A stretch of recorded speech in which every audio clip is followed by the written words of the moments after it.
자, 오래간만에 오는 흰소위해 여러분들하고 함께 부자 되소라는 주제로 2021년 유망 종목과 업종들 오늘 그 첫 번째 시간 시작하도록 하겠습니다. 네, 바로 그러면 보도록 할까요? 어떤 사람들은 옆에 있는 존재만으로서 복을 주는 사람이 있고요. 또 누구는 열심히 복을 또 찾아오는 사람이 있고 또 복을 까먹는 사람도 있죠.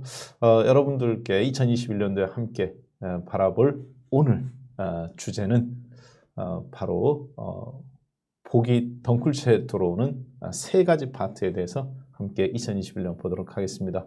그러길 간절히 바라면서 준비해 보았습니다. 네, 오늘 주제는 이겁니다. 2021년 대장주 부자대에서 유망 종목에 대해서 종목 중심으로 세 개의 파트를 보도록 하겠습니다. 그 첫 번째는요, 삼성그룹 내에서 삼성바이오로직스입니다. 두 번째는요, 현대자동차 그룹 내에서 현대자동차입니다. 그리고 국내 코스닥 시장에서 애플이 애플카를 출범했기 때문에 바로 5G의 종목들 및 관련된 자동차 전장 부품에서 어떤 종목들이 수혜를 입을 건지 그 범위를 좁혀 보았습니다. 종목 중심으로 봐가면서 그룹 전체를 이해하시는 흐름으로 보는 것이 더 좋을 거다. 이렇게 판단됩니다. 네.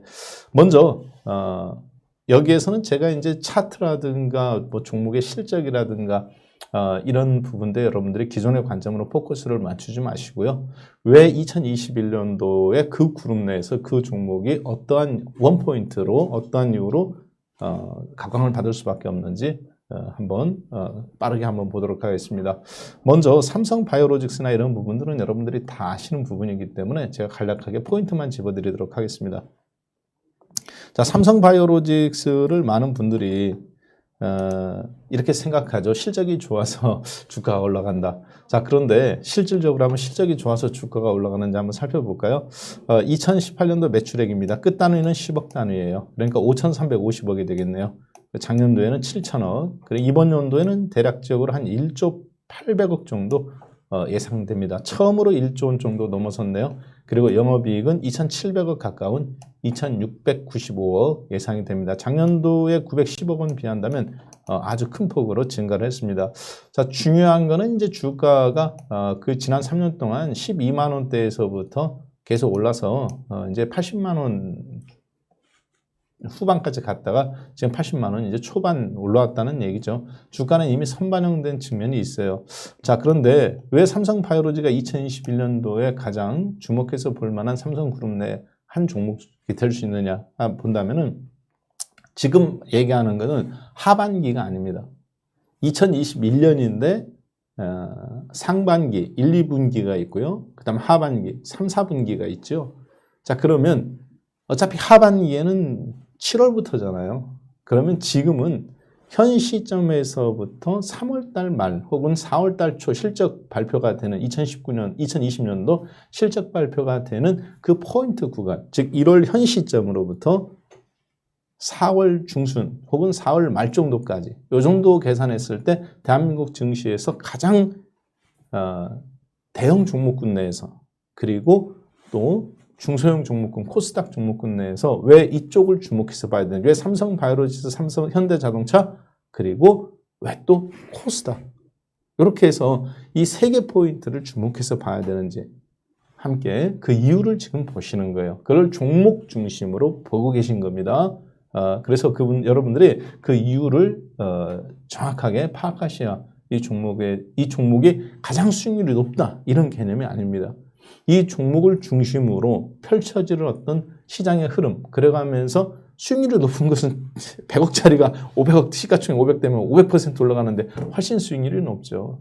그런 개념이 아니라 너도 나도 다 같이 사도 괜찮은 안전한 종목, 큰 종목을 먼저 두 개 보고 그 다음에 중소형 종목군 혹은 코스닥 내에서 그 거래소하고 마찬가지로 좀 다 대형 종목만 할 수는 없잖아요. 가장 유력하게 2021년도에 상반기 중에 주목해서 기관들이나 해외에서도 보는 관점으로 볼 수 있는 트렌드에 맞는 종목을 지금 보시는 거예요. 여러분들이 그걸 분명하게 먼저 이해하시고 보신다면 도움이 되실 것 같습니다.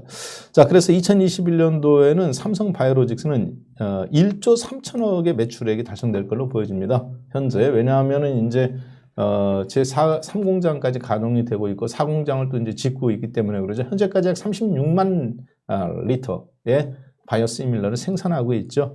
영업이익은 3,750억으로 상당히 증가하게 되는데요. 이 부분을 이제 주당 순이익, 시가총액 전체, 회사 전체 순이익을 그러니까 회사 전체 순이익을 발행 주식수로 나누는 거. 즉 3,400억, 2,100억 이거를 발행 주식수로 나누면은 EPS라는 게 나오거든요. 예, 주당 순이익이 나오게 되는 겁니다. 그것이 이제 보니까 작년도까지는 3,000원, 3,060원, 이번 연도는 3,190원, 내년도에는 5,000원대로 갑자기 확 뛰죠. 증가폭으로 보면 63%. 그러니까 수익률 측면, 회사의 순이익 측면, 내재가치 측면으로서 본다면은 이번 연도에서 내년도로 올라가는 상반기 때 회사의 매출액이나 순이익이 갑자기 퀀텀 점프를 하게 되는데 뭐 솔직하게 말씀드려서 제가 이걸 지금 순이익표를 여러분들 이익표를 보여드리는 이유는 혹시 삼성바이오로직스에서 오해하시는 분들이 있기 때문에 그래요. 야, 순이익이 저렇게 좋아져 내년도에 60%나 좋아져? 근데 주가는 이미 500% 올랐습니다. 지난 4년간. 매출액 겨우 1조 3천억짜리예요. 매출액 겨우 1조 3천억짜리 회사가 현재 시가총액이 얼마냐?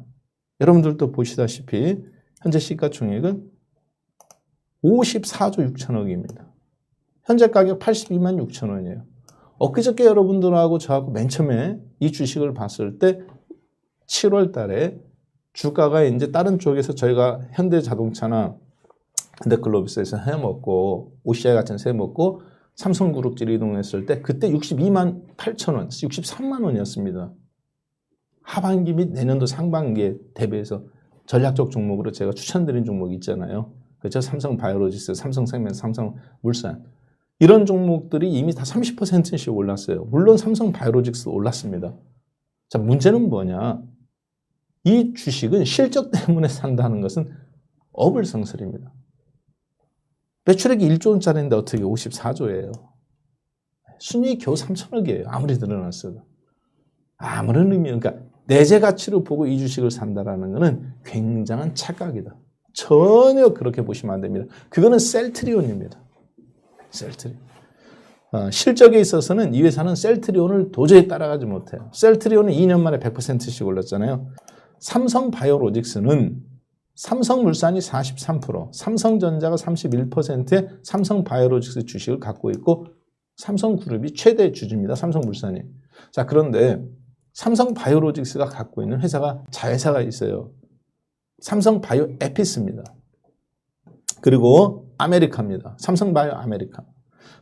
아키젠 바이오텍이라고 해서 영국 캠브리지 대학 내 사내벤처로 출발한 회사가 있죠. 누구하고 손잡고? 아스트라제네카하고 손잡고. 그런데 어떻게 됐어요? 맞습니다. 이게 이번 연도 6월 달 실적 보고인데요. 실적 보고 딱 끝나고 나서 7월 달, 8월 달에 뭐를 발표했냐면 아스트라제네카하고 같이 만든 아키젠 바이오텍을 상장 폐지시켜버렸습니다. 손실률이 얼마냐? 8천억입니다. 삼성바이오로직스 큰일 났죠. 왜 그러느냐? 삼성바이오로직스의 진정한 2021년도의 주가의 상승 가능성은 어디에 있느냐면 바로 삼성바이오에피스의 상장 가능성이 있는 겁니다. 자, 다시 한번 삼성바이오에피스 상장 가능성이 굉장히 높습니다. 나스닥에 상장할지 한국에 상장할지는 현재로서는 미지수입니다. 삼성바이오로직스는 말 그대로 CMO, IT는 OEM이라고 그러죠. 우리가 하청업을 받는 거는 바이오시밀러는 CMO라고 그럽니다. 반도체는 뭐라고 그래요? 그렇죠. 비메모리 반도체 같은 거 받는 거는 하청받는 거는 파운드리라고 그러죠. 전 세계 최고의 파운드리 업체 대만의 TSMC. 이 회사 시가총액이 600조 원이 넘어요. 삼성전자 겨우 450조 원입니다. 하청업인데도 순이익률이 30%나 돼요. 바이오시밀러도 마찬가지입니다. 셀트리온도 마찬가지잖아요. 같은 의미지만 업종별로 좀 다르게 부른다는 거. 자, 그런데 삼성바이오로직스는 말 그대로 하청 공장을 갖고 있어요. 생산업체예요. 삼성바이오에피스는 뭡니까? 연구 및 영업을 따오는 겁니다. 누구로부터? 다국적 제약사로부터 머크라든가 화이자라든가 아스트라제네카로부터 하청을 받는 거죠. 네. 수주를 받아요. 그러면 그걸 또 성분 분석을 하고 해서 이렇게 만들어라고 영업과 연구, R&D 이거를 에피스가 하고 그 지시를 받아서 공장에서 만들어내는 게 누구냐? 바로 삼성바이오로직스입니다. 에피스 상장했어요? 안 했어요? 아직 안 했죠. 누가 최대 주주입니까? 그렇습니다. 삼성바이오로직스가 50% 플러스 한 주 갖고 있습니다. 상장해서 시가총액이 10조가 되면 삼성바이오로직스에 플러스 5조 원이 늘어나게 되는 거고 20조가 되면 플러스 10조 원이 늘어나게 돼요. 뭐에 대해서 자산 연결된 회사에 대해 그 지분평가이익이. 자, 바이오젠 미국에 있는 바이오시밀러 회사죠. 이 회사가 50% 마이너스 한 주를 갖고 있습니다. 누구? 에피스를. 상장했을 때 바이오젠하고 바이오로직스가 최대 수혜주가 되겠죠. 자, 그리고 아메리카 얼마 전에 출범을 했고요. 아키젠 바이오텍 상장 폐지했어요. 영국에 있던 거. 아스트라제네카 우리나라 백신 받는 거 단순히 그냥 하루아침에 이루어진 거 아니라고 보시면 되겠습니다. 자, 포인트는 뭐냐? 그러면 아키젠 바이오텍을 상장 폐지했으니까 자본 감실 다 회사가 끝났단 말이에요. 좋은 건가요? 나쁜 건가요? 혹은 이걸 굉장한 악재라고 생각하는데요. 전혀 아닙니다. 왜 그럴까요? 맞습니다. 부실 채권 다 정리 끝난 거잖아요. 내 몸에 썩어 들어가 있던 부분, 적지 않았던 부분을 도려냈다고요. 그리고 출산을 앞두고 있죠. 누구? 에피스를. 자, 이게 그렇게 보시면 되겠어요. 예. 자, 그 다음 보겠습니다. 그럼 삼성바이오로직스의 두 번째 포인트는 뭐냐면 아까 말씀드렸다시피 실적이 아니라고 말씀을 드렸죠. 바로 이 부분입니다. 이미 여러분들이 잘 알고 계실 거예요. 왜 그러냐? 제가 한 100번 정도 얘기를 한 것 같아요. 이 그림만. 그렇죠? 이재용 부회장님 일가는 33%의 삼성물산을 쥐고 있고 삼성물산은 삼성생명을 19% 쥐고 있고 삼성생명은 삼성전자를 8.5% 쥐고 있고 삼성전자는 삼성바이오로직스를 31% 쥐고 있습니다. 아까 보셨던 부분 삼성물산이 43%의 바이오로직스를 갖고 있고 자 그런데 내년 6월부터 시행해야 되는 얼마 전에 통과돼서 6월달 6개월 안으로 시행해야 되는 공정경제3법 중에서 공정거래법에 의하면 이것이 불법이란 말입니다. 이렇게 갖고 있는 게. 금산분리법에 삼성생명이 삼성전자를 지배하고 있는 것도 금산분리법에 이미 어긋나는 거예요.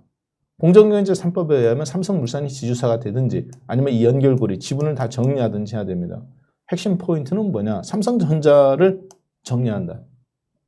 시가총액 450조 플러스 우선주 50조 원이 넘는 500조 원이 넘는 삼성전자를 정리해봐야 나머지 회사들 다 갖고 있어봐야 안고 없는 찐빵입니다. 그렇잖아요. 외국인이 55% 이상 갖고 있는데 누구를? 삼성전자 지분을. 따라서 어떤 형태든지 삼성전자를 30% 이상 지배함으로써 실질 지배를 해야 돼요. 얼마 전까지만 20%였습니다. 공정경제 3법이 통과돼서 공정거래법이 통과돼서 내년 6월부터 시행되면 이제 30%를 장악해야 실질 지배가 돼요. 누가? 지주사 중에 누가 하나.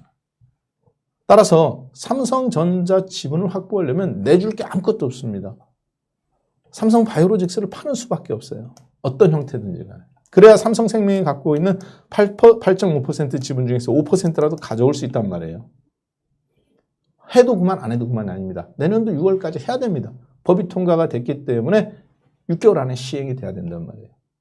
자, 그래서 삼성바이오로직스의 진정한 가치는 삼성생명이나 삼성화재가 갖고 있는 합쳐서 10%, 삼성생명 8.5%, 삼성화재 1.5% 갖고 있는 삼성전자 지분 합쳐서 이 지분 중에 일정 부분을 받아내야 됩니다. 즉, 내 거 줄 테니까 네 거 줘. 이걸 주식의 전문 용어로 스왑딜이라고 그러죠. 네. 세금 안 내는 방법이 있죠. 내년도 12월 31일까지 해야만 세금, 지주사의 현물 출자하면 세금 물어야 안 물어요? 안 물습니다. 그래서 셀트리온도 준비하고 있는 거고 삼성도 그 의미에서 봤을 때는 삼성바이오로직스의 진정한 가치는 실적의 상승이 아니다. 아까 제가 맨 처음에 여러분들한테 보여드렸던 연간 재무제표 그거에 쏙지 말라는 얘기죠. 그걸 보면 삼성바이오로직스는 셀트리온보다 훨씬 시가총액 아래에 있어야 됩니다. 3분의 1이 돼도 과대평가됐다고 저는 생각하는 회사가 바로 삼성바이오로직스입니다. 그러나 주가는 그것만 보고 움직이는 거 아니죠. 성장 가능성, 그리고 계열사의 상장, 그리고 현재 갖고 있는 바로 삼성 지배구조의 개편 이런 부분들이 맞물려 있기 때문에 삼성바이오로직스는 어쩔 수 없이 반드시 올라가야만 되는 누구를 위해서? 그렇죠. 이재용 회장 및 삼성그룹 최정점에 있는 이건희 부회장님의 그 가족들의 지배구조를 위해서 그렇게 돼야만 된다. 해도 그만 안 해도 그만이 아니에요. 현대는 마땅한 수단이 없다. 이렇게 보시면 되겠습니다. 그것이 바로 삼성바이오로직스가 110만 원이냐 120만 원이냐. 현재 80만 원 출반이죠. 그 가격에 갈 수 있느냐 없느냐의 중요한 포인트에 있다고 볼 수 있겠습니다. 자, 두 번째 종목은 바로 현대자동차입니다. 자, 현대자동차 실적이 어떻다 저떻다는 여러분들이 이미 다 알고 계십니다. HTS 툭툭툭 쳐들어보면 다 알 수 있어요. 현대자동차에 그러면 저는 차트 한번 잠깐 보고 갈까요? 네, 저는 현대자동차가 현재 가격에서 2020년도에 하반기에 11만 원에서부터 20만 원, 19만 원까지 올라온 것도 굉장히 핫한 이유였습니다. 자, 그런데 여러분들하고 이제 제가 현대차 그룹주에서 현대글로비스 10만 원, 현대자동차 11만 원, 현대제철 2만 원에 작년도 7월, 8월에 계속 집중 공략했잖아요. 수소에너지부터 시작해가지고 자, 그런데 현대 다른 거는 제가 다 100% 글로비스에 21만 원에 다 매도 정리, 현대제철도 4만 1천 원에 전부 다 매도 정리 말씀드렸어요. 현대차도 19만 원 넘었을 때 전부 다 매도 정리 말씀드렸습니다. 근데 다른 종목은 다시 사라고 안 했어요. 유일하게 재매수를 추천한 종목은 현대차 그룹에서 바로 현대차 하나입니다. 왜 그러느냐? 약간 복잡합니다. 현대글로비스가 먼저 갈지 제철이 먼저 갈지 현대그룹은 여러 가지 변수가 많아요. 기아에서 차를 뗐다든가 글로비스와 모비스의 합병이라든가 이런 부분들이 변수가 있는데 어찌됐든 피해갈 수 없는 것이 현대자동차입니다. 그래서 그 변수를 줄이기 위해서 바로 현대자동차를 현대차 내에서는 다시 보게 되는데 현대차를 다시 보게 되는 진정한 의미는 그럼 어디에 있느냐? 27만 2천 원의 신고점을 넘어서서 35만 원이나 50만 원까지 한번 가느냐 못 가느냐 저는 있다고 봅니다. 27만 원 신고점이라는 이 부분은 종합주가지수 3,000포인트를 넘어서서 충분히 시도해 볼 만한 저력이 현대자동차는 이미 내 교통정리가 끝났다. 이렇게 보시면 되는데요. 그 이유는 다음과 같은 이유 때문에 그렇습니다.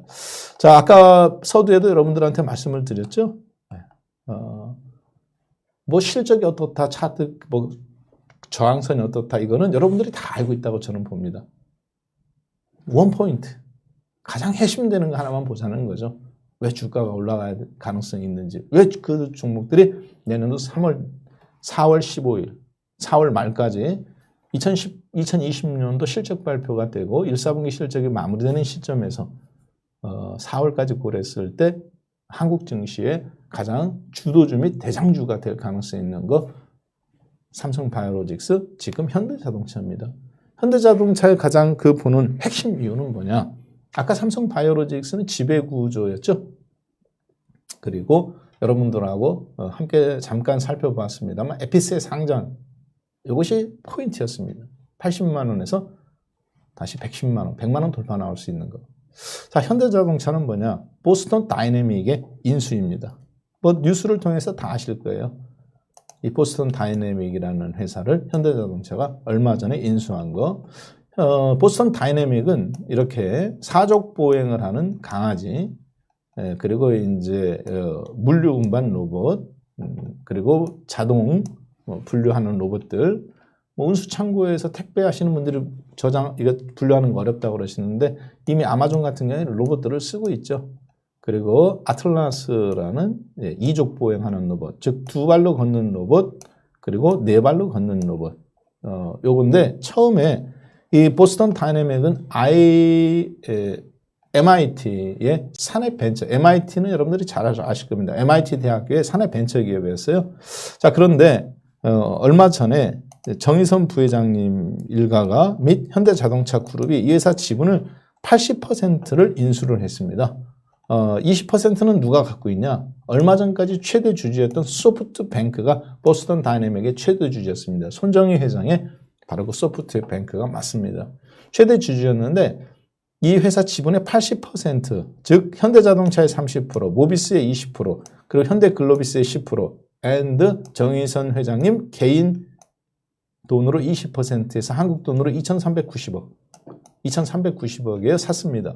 자, 소프트뱅크가 20% 갖고 있고요. 나머지 80%는 정의선 회장님 및 현대차 그룹이 갖고 있는데 전부 다 합치면 시가총액이 1조 1,948억입니다. 약 1조 2천억 정도의 가치가 있다고 보는 거에서 현대차 그룹이 약 1조 원 정도를 정의선 회장님 사재를 털어서 투자했다고 보시면 되겠습니다.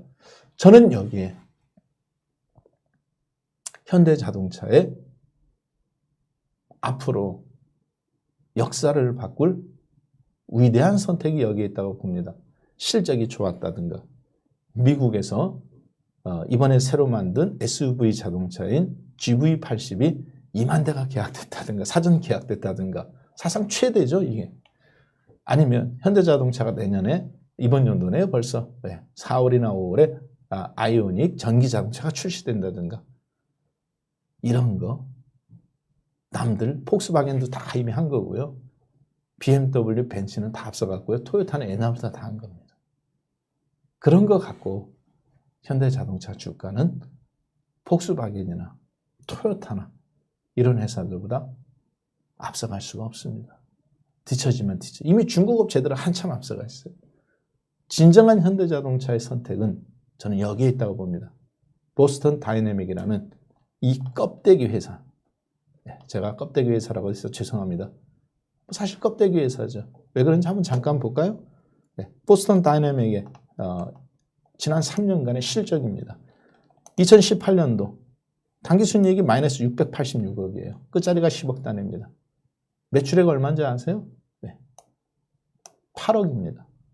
매출액 8억인데 적자가 680억이 났어요. 2019년도 매출액 30억입니다. 적자 1120억 났습니다. 이번 연도 3분기까지 매출액 90억입니다. 적자 650억 났습니다. 껍데기 회사죠. 껍데기 회사라도 한참 껍데기 회사입니다. 더군다나 소프트뱅크는 지금 자산을 막 정리해가면서 헐값에 지금 막 정리하고 있잖아요. 뉴비전 펀드 소프트뱅크에. 자, 그런데 이 껍데기 회사를 소프트뱅크로부터 80%를 인수하는데 1조 원을 썼단 말이에요. 매출액이 겨우 90억이에요. 마이너스 650억이에요. 그럼 뭐를 보고 산 건가요? 회사의 실적입니까? 늘어나고 있는 어떤 가능성입니까? 아닙니다. 이 회사가 갖고 있는 바로 자율주행 기능, 그리고 그것을 움직이는 알고리즘. 소프트웨어를 산 거고 티커를 산 겁니다. 거기에 1조 원을 투자한 거예요. 아니 진짜 이 회사는 껍데기 회사잖아요. 지금 보시니까 로봇이다 이게 아닙니다. 로봇 기능은 이미 현대자동차가 현대 하이스코, 현대 모비스 안에 그런 기능이 차고 넘칩니다. 충분히 할 수 있는 거예요. 만들고 하는 거는. 중요한 건 소프트 파워예요. 그 소프트 파워 하나를 사는데 얼마를 썼느냐. 이 껍데기 회사에 매출액 겨우 90억, 순이익 3년 연속 2천억 까먹었어요. 1조 원을 쓴 겁니다. 누가? 현대자동차가. 바보 같은 선택이라고 볼 수 있습니다.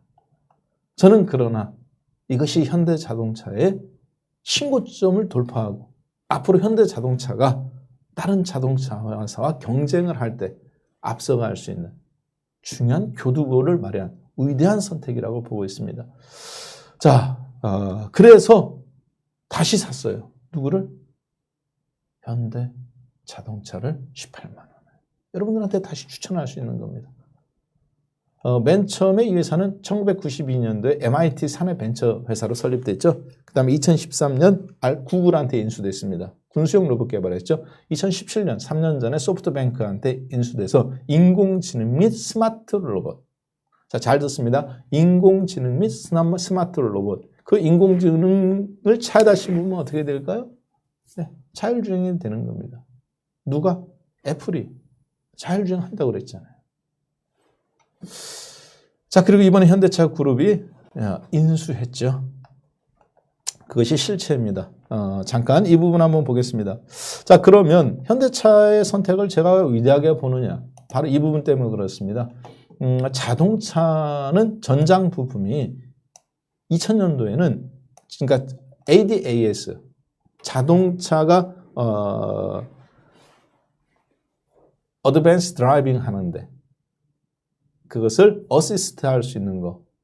이게 이제 ADAS라고 그러는 거죠. 제가 앞자리만 지금 따서 얘기하는 겁니다.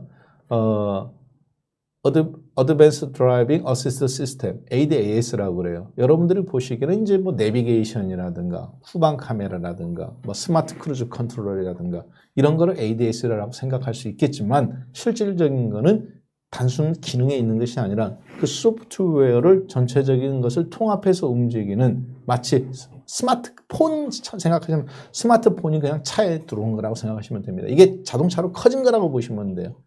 자, 그런데 거기서 가장 중요한 건 뭐냐? 부품이죠. 기존에는 그런 것을 도와주는 한마디로 디지털화된 자동차 부품이 자동차에 20개밖에 안 들어갔습니다. 근데 지금은 몇 개 들어가느냐? 100개 정도 들어가요. 차지하는 가격이 옛날엔 7%였습니다. 자동차 원가가 1000만 원이면 700만 원 정도가 IT 부품이었어요. 지금은 얼마 정도 하느냐? 2천만 원에서 많게는 3천만 원 정도. 차가 비싸고 고급일수록 자동차에서 IT 부품이 차지하는 가격이 더 많아집니다. 즉 전기차라고 생각하시면 안 됩니다. 전기차하고는 다른 거예요. 그러니까 이걸 뭐라고 그러느냐? 자동차가 디지털화되는 거를 누구는 커넥티드 카라고도 말하고 누구는 스마트 카라고도 말합니다. 저는 여기서는 그냥 스마트 카라고 말하겠습니다. 왜? 자동차가 똑똑해지는 거니까. 자, 디지털화되는 거예요. 그 디지털화되는 거는 옛날 경유 엔진을 달았든 휘발유 엔진을 달았든 아무 상관없는 겁니다. 자동차가 반도체 칩으로 말미암아 똑똑해지는 거니까요. 그런데 그것이 폭발적인 된 것이 전기차 때문에 그런 거죠. 수소차든 전기차든 아니면 휘발유차든 가스차든 LPG차든 경유차든 자동차가 디지털화돼서 똑똑하게 되는 거. 이걸 스마트카라고 그러는 겁니다. 그것이 무선 인터넷이나 이런 걸로 접속되면 커넥티드 카라고도 말하지만 사실은 같은 의미로 저는 보겠습니다. 즉 전기차라고 생각하시면 안 된다는 얘기예요. 전기차는 그 스마트카의 한 부분일 뿐입니다. 다만 그것이 지금 그거 덕분에 폭발적으로 이 스마트카 시대가 빨리 오게 되는 거죠. 자, 그런데 소프트웨어 원가를 저는 주목합니다. 소프트웨어 자동차를 움직이는데 특허라든가 소프트웨어 원가가 몇 %였느냐? 10%였어요. 자, 그런데 앞으로는 자동차에서 차지하는 소프트웨어 원가가 얼마냐? 50%입니다. 2030년이 되면 10년 후에. 즉 무슨 얘기냐?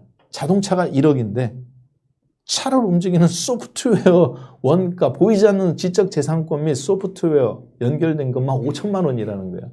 그럼 자동차라는 뭐예요? 껍데기라는 거죠. 여러분들, 자, 이거 제 핸드폰입니다. 애플입니다. 애플 핸드폰은 100만 원이에요. 삼성전자 것도 100만 원입니다. 화웨이 것도 100만 원이 있고 50만 원이 있고 다 있어요. 자, 그런데 기능 차이가 있나요? 하나도 없습니다. 중국산 화웨이든 애플이든 한국산 삼성전자 갤럭시든 기능 차이는 별로 없습니다. 스펙 차이는 없다는 얘기예요. 무슨 차이인가요? 근데 왜 화웨이는 50만 원, 샤오미는 40만 원이면 살 수 있나요? 왜 미국에서 삼성전자는 50만 원이면 살 수 있는데 애플은 여전히 120만 원일까요? 바로 소프트웨어 때문에 그런 거죠. 이걸 움직이는 소프트웨어를 애플은 스스로 갖고 있잖아요. iOS. 그 외에 모든 핸드폰은 안드로이드로 움직이죠. 이해가 되셨을 것 같습니다. 아, 앱이라든가 소프트웨어를 움직이는 파워가 핸드폰의 진정한 파워인 것처럼, 그래서 그것이 가격을 결정하는 때 가격 경쟁력이 있는 것처럼 자동차도 1억 원짜리 자동차인데 5천만 원이 소프트웨어 값이 된다고요. 앞으로는 스마트폰이 커지는 것뿐입니다. 누구 때문에? 바로 애플 자동차. 애플이 자율주행을 하겠다고 하기 때문에 앞으로 자동차는 좀 더 가속화된다고 보시면 되겠습니다. 자, 그래서 현대 자동차는 여러분들이 잘 아시는 것처럼 가장 치명적인 단점이 있어요. 현대자동차는 전 세계 빅5 자동차 회사 중에서 디지털 사업부가 독립된 회사로서 없었습니다. 불과 생긴 지 2년밖에 안 됐어요. 전부 다 흩어져 있었습니다. 자동차 소프트웨어 하는 것은 부서로, 회사 부서로, 저기 기아차에 있고 저쪽에 있고 다른 계열사에 있고 다 다른 곳에 흩어져 있었습니다. 그런데 그 현대자동차가 디지털 부서를 2, 3년 전부터 합쳤죠. 여러분들 생각해 보세요. 현대차 하면 딱 떠오르는 거. 반도체 뭐 하나 특별하게 떠오르는 거 있습니까? 전혀 없죠. 소프트웨어 있습니까? 없죠. 아무것도 없어요. 앞으로 미래 자동차 회사에서 현대차의 가장 치명적인 약점은 뭐냐? 그것을 컨트롤할 수 있는 중앙 핵심 기구가 없었다는 겁니다.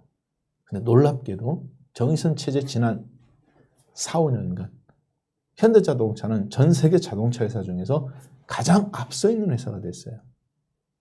바로 얼마 전에 인수합병 및 영업권 양수 양도를 발표했죠. 근데 지금 저기 왑스님이라고 누가 하시네요. 모비스라고. 맞습니다. 계열사가 갖고 있던 반도체 생산, 주문형 반도체, 즉 비메모리 반도체, 자동차 반도체는 비메모리 반도체가 되거든요.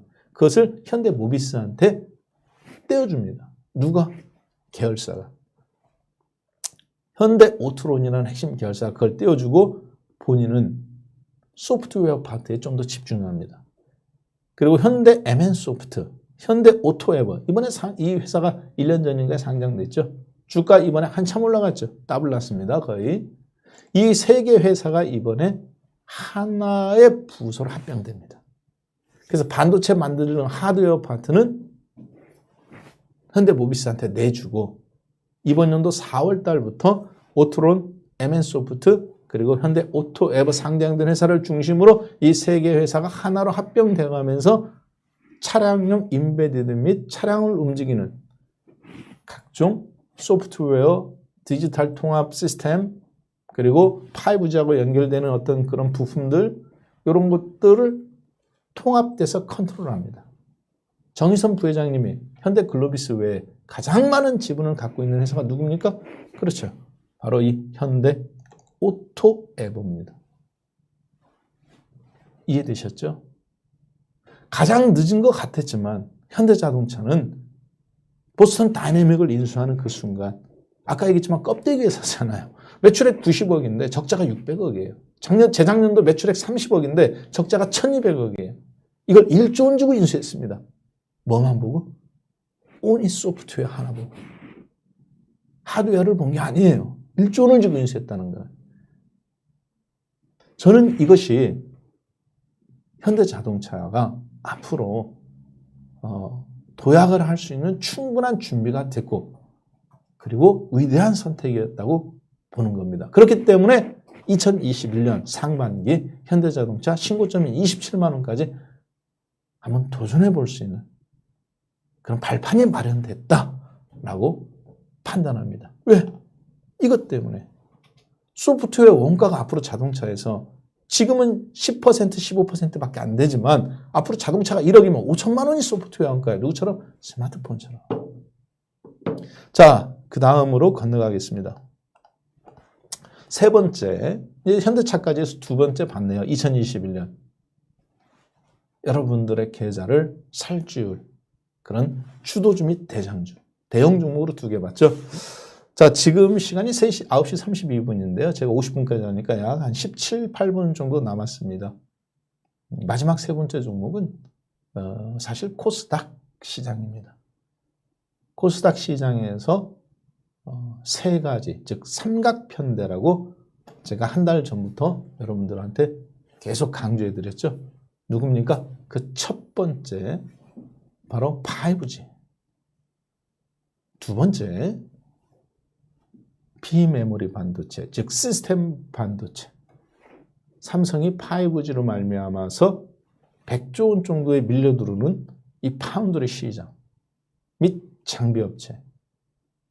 수주가 폭발적으로 늘어나는데 만들 장비가 없다고 그랬잖아요. 그래서 관련된 종목들 이미 지난 한 달간 20%씩 다 올랐습니다. 지금 잠시 뒤에 보시겠지만 지금 처음 방송 보시는 분들이 있으시겠지만 한 달간 2021년 박한샘이 나는 코스닥으로 간다 라는 주제로 계속 지금 5주째 방송해왔죠. 대박천국이라든가 지금 유튜브 토요일날 미스터 주식왕을 통해서 계속 강조해드렸습니다. 자, 그런데 아직도 많이 남아있어요. 오늘은 일각편대 5G, 2각 시스템 반도체, 3각 플랫폼 중에서 다시 한번 이 5G와 애플카, 왜 애플이 얼마 전에 선언했죠? 뭐를 선언했습니까? 그렇죠. 자율주행 하겠다고 그랬죠. 이 말에 쏘으면 안 된다고 그랬잖아요. 말은 자율주행이지만 애플은 드디어 2014년도부터 끊임없이 선언했던 자동차 시장의 진출을 공개적으로 선언한 겁니다. 그리고 그 첫 번째 본인들의 목표를 실행해 줄 첫 번째 하드웨어적인 행동대장으로 LG전자와 마그나가 선택된 거예요. 여러분들 아시죠? 캐나다에 본사 있고 오스트리아에 이번에 LG하고 합병한 회사. 자, 마그나 캐나다 본사하고 합병한 거 아닙니다. 오스트리아에 있는 회사하고 LG전자 계열사 중에서 그 법인하고 합병하는 거예요. 그래서 인버터하고 컨버터만 만드는 겁니다. 이거 오해하시면 안 돼요. LG전자하고 마그나하고 합병한 거 아닙니다. 계열사끼리 합병한, 법인끼리 합병한 거예요. 그걸 조인트 벤처, VJ라고 그러죠. 네. 참 JV. 자, 계속 보겠습니다. 그래서 애플은 자율주행을 하겠다는 것이 아니라 자동차를 하겠다는 겁니다. 자, 그런데 이 자율주행에는 아까 현대차에도 언급드렸습니다만 보스턴 다이내믹을 인수한 이유가 소프트웨어 파워만 1조를 투자한 거라잖아요. 매출액은 겨우 30억인데 이 회사에 1조 원짜리를 지금 베팅한 거지 않습니까?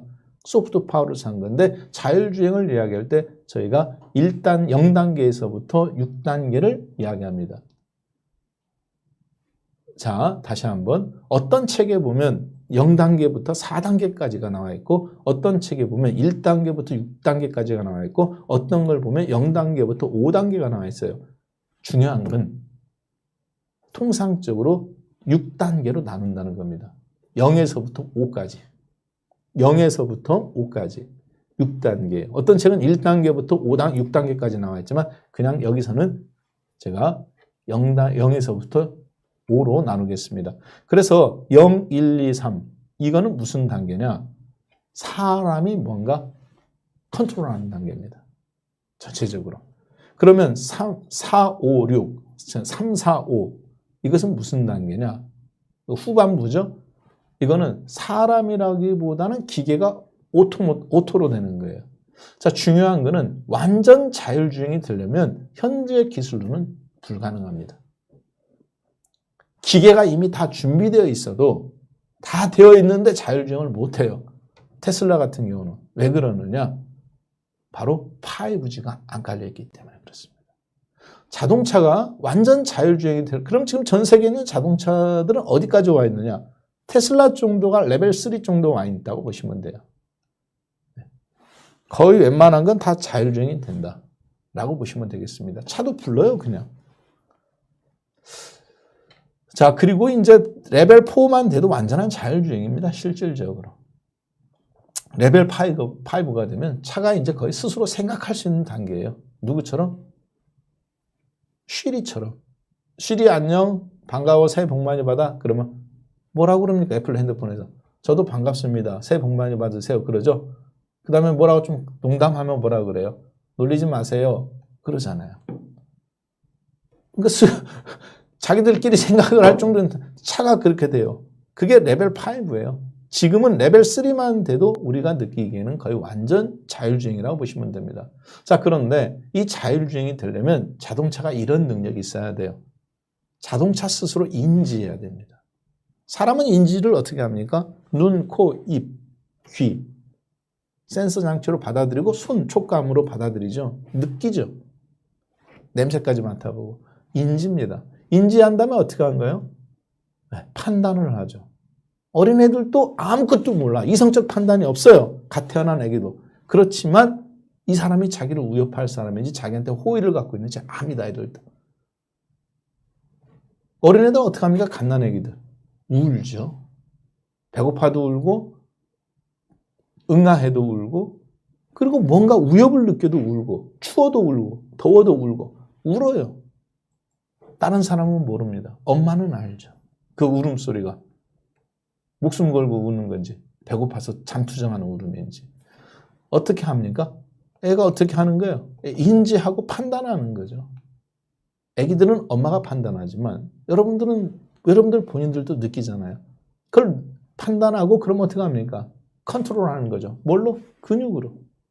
달리기, 숨 쉬는 거, 잠자는 거, 수영하는 거, 밥 먹는 거. 인지하고 판단하고 제어하는데 여러분들 밥숟갈 뜰 때 밥숟갈은 입 높이만큼 떤 다음에 이렇게 집어넣어야 된다. 각도를 재고 집어넣습니까? 아니죠. 그냥 되는 거죠. 반복하다 보면. 데이터가 계속 쌓여서 근육이 스스로 컨트롤이 되는 거죠. 뇌의 것이 데이터가 입력이 돼서 판단할 수 있게. 자, 그걸 우리는 뭐라고 그러느냐? 이렇게 말합니다.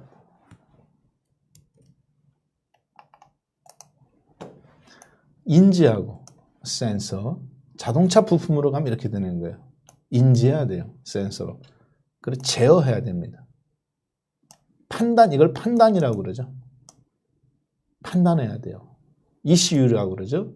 반도체가 이때 이 기능을 하는 겁니다. 그 다음에 그걸 컨트롤하고 제어하는 것은 누구의 몫입니까? 뇌가 하는 거지만 실제 브레이크를 꽉 잡아주는 것은 컴퓨터가 명령하는 거지만 브레이크가 잡아주는 하드웨어적인 힘이 있어야죠. 기계적인 힘이 있어야죠. 그걸 뭐라고 그럽니까? 액추에이터라고 말합니다. 그런 부품에 관련된 것. 자, 액추에이터에 관련된 것은 엔진에 관련된 것도 있고 브레이크에 관련된 것도 있고 에어백에 관련된 것도 있고 공조 시스템에 관련된 것. 이런 거 전부 다 액추에이터가 하는 건데 이 액추에이터마다 이제 뭐가 들어갑니까? 그렇죠. 반도체가 들어갑니다. 옛날에는 차량용 반도체. 그러면 엔진에 들어가서 배터리 전체를 컨트롤해가면서 자동차 전체에 컨트롤해주는 ECU 하나를 엔진에 들어가는 반도체 하나라고 생각했어요. 지금은 전혀 다릅니다. 각 분야마다 모듈화가 되어 있어서 반도체가 들어가요. 그러니까 아까 보셨지만 현대자동차의 자동차 전장 부품이 예전에는 10개 들어갔다면 지금은 몇 개 들어가요? 100개 들어간다 그랬죠. 100개도 더 들어갑니다, 사실. 자, 그리고 차에서 차지하는 아이템이 반도체 원가 비중이 예전에는 10%였습니다. 차가 1,000만 원이면 100만 원이었다고요. 지금은 얼마냐? 차가 1,000만 원이면 300만 원까지 올라갑니다. 심지어 전기차 같은 경우는 배터리까지 포함하면 뭐 IT 부품이 80% 이상이라고 봐야 되겠죠. 타이어하고 샤시, 포항제철이나 현대자동차에서 만드는 뭐 그 프레스로 찍어달라고 하면 찍어주는 거잖아요. 자, 따라서 자율주행이 되려면 이런 센서 기능이라든가 제어 기능이라든가 반도체, 액추에이터 이게 다 뭘로 보여야 됩니까? 그렇죠. 제가 이걸 보여드리는 뭐예요? 센서에는 엔진 제어, 스마트 크루즈 컨트롤, 에어백, 공조 여기에 들어가는 뭐 페달 감지 센서, 레이더, 충돌 감지 센서, 외기 온도 센서 이런 센서들이 있고 앞차와 뒷차의 간격 혹은 내가 차선을 침범했는지 안 했는지 가려면 적외선 기능, 카메라 기능, 센서, 라이다 기능, 그리고 레이저 기능 이런 기능이 있는데 앞으로는 다 라이다 기능입니다. 이게 옛날에 한 2,000달러 했어요. 차당. 굉장히 비쌌죠. 앞으로 이거 500달러까지 떨어집니다. 이런 것이 뭘로 보여야 될까요? 그렇죠. 이거 만드는 회사 종목으로 보이셔야 됩니다. 지금 그거 하기 위해서 이거 잠깐 보여드리는 거예요. 자, 제어에 관련된 거, 반도체에 관련된 거죠. 결국 반도체와 기타 부품들, 뭐 콘덴서라든가 릴레이라든가 트랜지스터라든가 그 다음에 차량용 주문용 마이크로 컨트롤러 이런 것이 다 반도체입니다. 결국은. 그렇죠? 주문용 반도체를 중심으로 해서 거기서 아날로그 칩들, 트랜지스터 칩들이 심어지고 그러면 저런 반도체와 메모리 반도체가 뭔지, 비메모리 반도체가 뭔지, 비메모리 반도체 내에서 어떤 것이 차량용 반도체를 쓸 수 있는지, 왜 스마트폰에 들어가는 반도체는 차량용 반도체에 들어가면 안 되는지, 들어가도 상관은 없지만 어떤 문제를 갖고 있는지. 그래서 왜 차량용 반도체 시장이 전 세계 반도체 시장에서 겨우 매출 비중은 7%에서 이제 겨우 9%대로 겨우 올라서는데 왜 전 세계가 주목해서 보고 있는지. 그게 포인트가 있는 거죠. 자, 그러면 이거 종목으로 연결이 돼야 돼요. 방금 보셨던 센서 파트, 반도체가 판단하는 프로세서 파트, 그 다음에 액추얼 파트. 애플은 그걸 본 건 다 이미 계획을 짠 겁니다. 애플 공장 있어요, 없어요? 없습니다. 애플이 자체 공장 갖고 있는 거 보셨어요? 네, 반도체로 따지면 뭡니까? 팹리스죠. 네, 팩토리리스. 집이 없으면 홈리스. 반도체 공장이 없으면 팹리스라고 말합니다. 설계하고 알고리즘만 만든다는 거죠. 그렇지만 애플 스마트폰을 다 만드는 것처럼 착각하죠. 디스플레이는 LG나 삼성한테. 그 다음에 반도체는 TSMC한테. 인쇄회로기판은 누구한테. 그리고 조립은 어디에서. 자기네들은 공장이 없어요. 애플이 자율주행 자동차 진출한다니까 사람들은 그렇게 생각합니다. 자동차는 안 만들고 소프트웨어만 진출한다고 생각해요. 아닙니다. 스마트폰 안 만듭니다. 근데 애플이 스마트폰 팔아요, 안 팔아요? 팔죠. 여러분들 어떻게 해석하시겠어요?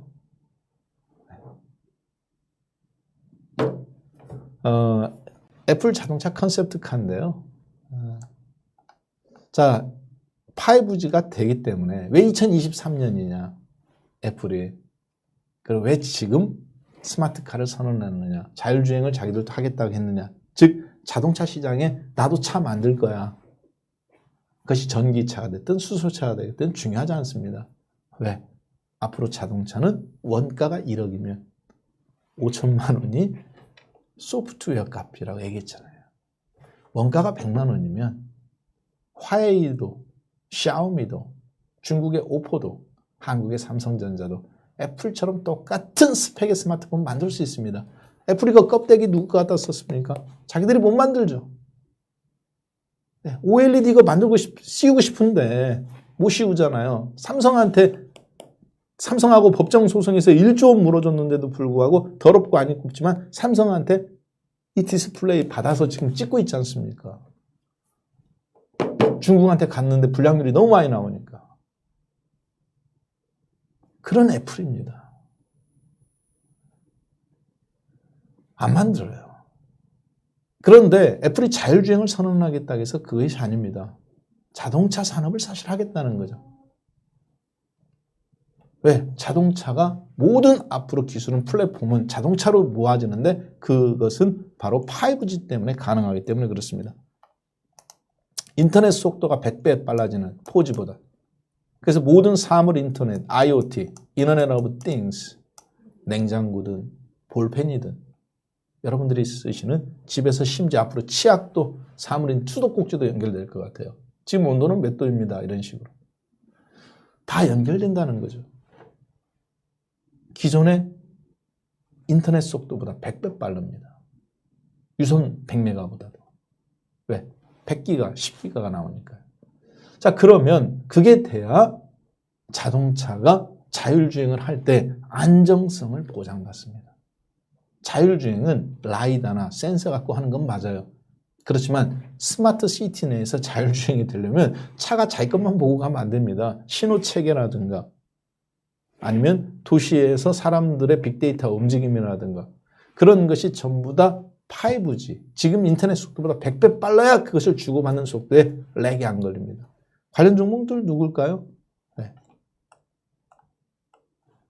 가장 애플이 주목해서 보고 있는 것은 바로 인포테인먼트, 자동차의 그 소프트 파워로 움직이는 시스템 인테그리티인 겁니다. 그 안에서 이제 모든 것이 다 돼요. 스마트폰이 자동차를 입는 거죠. 문제는 자동차 안면 유리는 모니터. 사무실도 이제 여기서 되는데 이 5G가 2023년에 전 세계 주요 도시에 이제 드디어 중계기가 다 깔리게 되는 겁니다. 이제부터 시작해서. 애플은 그러니까 그걸 기다린 겁니다, 사실. 진정한 의미의 스마트카, 진정한 의미의 커넥티드카. 자, 그리고 그 파워트레인, 자동차에 크게 이렇게 나눠집니다. 파워트레인, 엔진 플러스 미션. 지금으로 따지면 전기차에서는 배터리 및, 잘 들으세요, 엔진 및 미션. 차의 심장이죠. 전기차라면 어떤 겁니까? 배터리 및 모터. 누가 배터리 최고 잘 만들어요? LG전자, LG화학.